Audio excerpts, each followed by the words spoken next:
Hey friends, it is Charles here, and today we're going to be talking about a number one issue. You know that I love number one issues, and it's from a company that I love, that I haven't been seeing as much stuff that I want to buy from them. But this right here, I have a feeling is going to be a very fun series, and it's a crossover. It is Red Sonja versus the Army of Darkness. And to be honest with you, I didn't know what to expect from it. The last Army of Darkness book I got into, Army of Darkness Forever, I really enjoyed the first few issues, and as it went on, I lost interest at seeing the repetitive, and it seemed at points nonsensical and confusing, and so I faded out of it. I'm not even sure if the run is still going. But Red Sonja is a character that I have loved since day one in my comic book collecting. Is one of the first series that I really attached to. And interesting enough, this is not the first crossover these two have both been involved in. You can go back to, it may have been 2020, 2019, with the Dynamite series, and that is DIE, Dynamite. And it featured all the All Stars of Dynamite Comics coming together in this epic zombie adventure. You had Jennifer Blood, you had Red Sonja, um, Army of Darkness, Ash. Who else was involved in that? All of Vampirella was involved. Barbarella, Deja Thors, and John. What is his name? I forget. But Deja Thors is significant other. That just slipped my mind. Oh well, that's not even the point. But yeah, they did Dynamite, and then they did Dynamite Lives, and then I believe there was a third crossover series. And so this is just another of these fun crossovers in a long line of crossovers.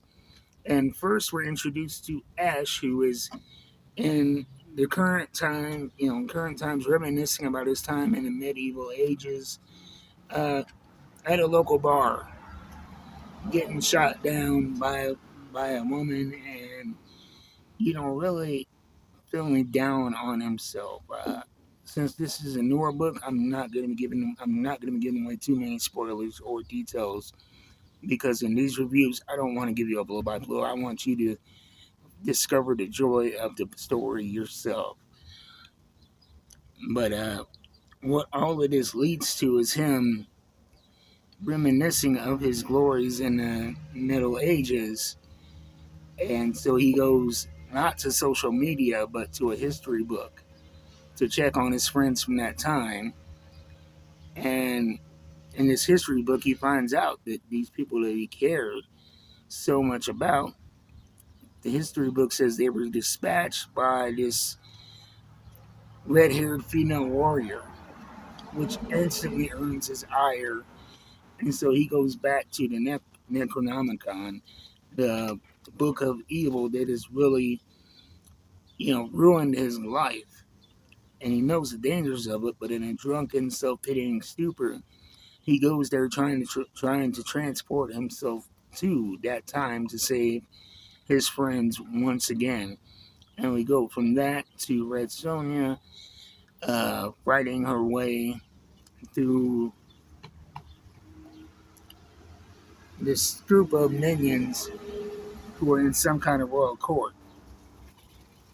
And the first thing that really stuck out to me is, if you're familiar with Red Sonja lore, you know that her story takes place prehistory, um, well before the Middle Ages. And so I'm like, well, how does that connect to the medieval times 1,000 years ago that Ash is trying to get back to? But that actually ties itself up very nicely in the end, and we find out that things are not quite as they seem, and that she is tricked into attacking a castle filled with innocent people who are just trying to survive, being told that they are demons or monsters. And that is where Ash ends up as well. And through a series of misunderstandings, they end up clashing, only to find out that they had both been manipulated into getting the Necronomicon to the age of Red Sonja, um, so that it can be captured by this guy right here. And so you have these two people who are brought together unwillingly. At first, they thought they were foes, but they were both manipulated. And the one thing that I really like about the writers of Army of Darkness is we know that Ash Williams is one of Bruce Campbell's most iconic characters.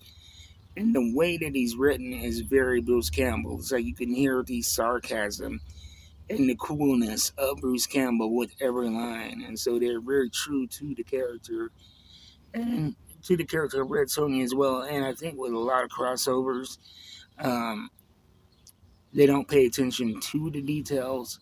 I just want to get these two characters from different times, different places together as easy as possible to have fun in that world. But they actually logically linked up these two characters from different times, different places, put them together logically in a way that adds to the story. And I am excited to see where this goes because, number one, if you want to talk about how to do a big crossover, this right here is a masterclass, in my humble opinion. I speak not as an expert, but as a guy that reads a lot of comics. I really enjoyed this, especially knowing the lore of both characters. And for me personally, like I said, with the current direction of Army of Darkness, I wasn't really feeling it. But this dynamic with Red Sonja really freshens things up, in my opinion. So I'm looking forward to getting into this. And if you're looking forward, check out my friends at coffeeandacomic.com. Yes, they are in Huntington Beach, California, but they ship nationwide. They have great prices, and you'll be helping a wonderful veteran-owned business. But if you're in Wyoming, check out Spellbound Apothecary and Entertainment, located in the East Ridge Mall, Casper, Wyoming, directly across from Hot Topic. And the bonus about them, if you're in Wyoming, they ship for free when you order over $35 worth of comic books. And if you're a reader like me, that's no issue.